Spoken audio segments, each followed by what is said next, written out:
Y'all, this man is a whole drug addict. Okay, first things first, some housekeeping. My name is Mel. I'm the equal opportunity reader. I read everything through a multicultural lens informed by Blackness.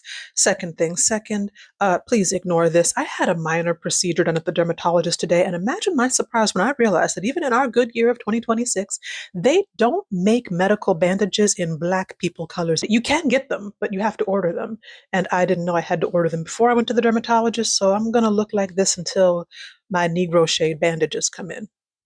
By the way, if you're not Black, I don't want you talking about Negro shade anything in my comments. Don't do that. So now on to the real business of what it is I'm talking about today. It is this book, Once Upon a Marquess by Courtney Milan, who is one of my favorite romance writers, and it's a good thing she is because if she wasn't, I don't know if I would have stuck with this book for so long. I'm about halfway through. And here's the thing. In my previous video about this book, I mentioned that I wasn't really sure where this romance was going and I needed something to happen to help me buy into it more. That has not happened yet. In fact, there are more things that make me not want to buy into it. But before I talk about that, let me talk about something positive. And one of the things that I do really like about this book so far is that the Courtney Milan is very good at illustrating relationships outside of the central romantic relationship in a book. So there are friendships in this book, there are sibling relationships in this book that are really wonderfully laid out and sketched and really affectionate. And it's nice to see those. It's nice to see that the other relationships can exist in addition to a romantic relationship at the same time, concurrently to a romantic relationship, as opposed to somebody getting into a romantic relationship and having that eclipse all of their other connections in life. I really enjoy that. This thing looks ridiculous. I look like Spot the puppy in reverse. Shame, shame, shame, shame.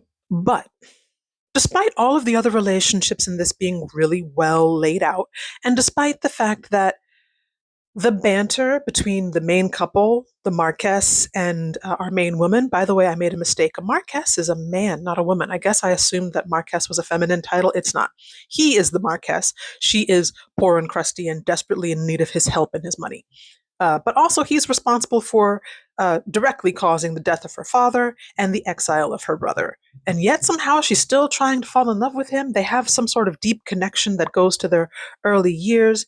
He is already in love with her primarily because he saw her fix a clock once, which, I mean, that is a nerd girl's dream, so not mad at you there, Courtney. But I can't understand what she wants with him at all. Here's why.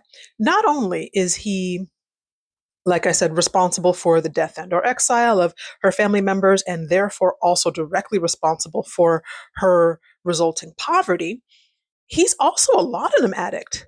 Do y'all know what laudanum is? I had to look it up. Laudanum, I kind of knew what it was, but I still had to look it up because I really wanted to know so I could tell you. Laudanum is a mixture of opium and alcohol. It was used mostly as a medicine in the Victorian era when this book is set.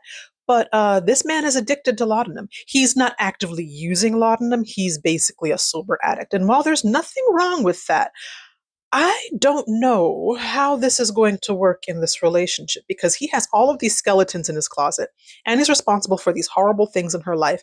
And while I am not saying that people who are addicts do not deserve love, they 100% do, whether in recovery or actively using, I will say that at some point, this couple needs to have a conversation about everything that is going on between them and or like have a fight, have some sort of deep discussion that then reveals something that makes this okay, because right now I don't know why they like each other. He's just crazy head over heels in lust with her because she can fix clocks, and she has affectionate memories of him because they were so close when they were young. But I don't understand what would connect them now. Like, has she never met another man before? Actually, thinking about it, she probably hasn't. It is the Victorian era, and she is very disgraced and poor, and she's been very busy taking care of her siblings. But I feel like that would make her much more cautious about the men she chooses to have in her life rather than less. And I'm not saying she's incautious, I'm just saying I this would make more sense to me if she was actively seeking connections outside of the people who were involved in the disgrace of her family. We'll see where this goes. I'm curious, obviously. I mean, I wonder if it's going to end the way that I think it's going to end. I wonder how they're going to talk about the remainder of their problems. Oh, also, she's got like a secret job designing technical clockwork things, and she's got to tell him about that. And I feel like that's going to be equated, because of the times, it's going to be equated to his use of laudanum as a pain reliever and a mind alterer. And that's fine, I guess. But that's also going to be uncomfortable. And just listen, I'm going to finish reading it because I really want to know how any of this resolves itself. And maybe that's the point.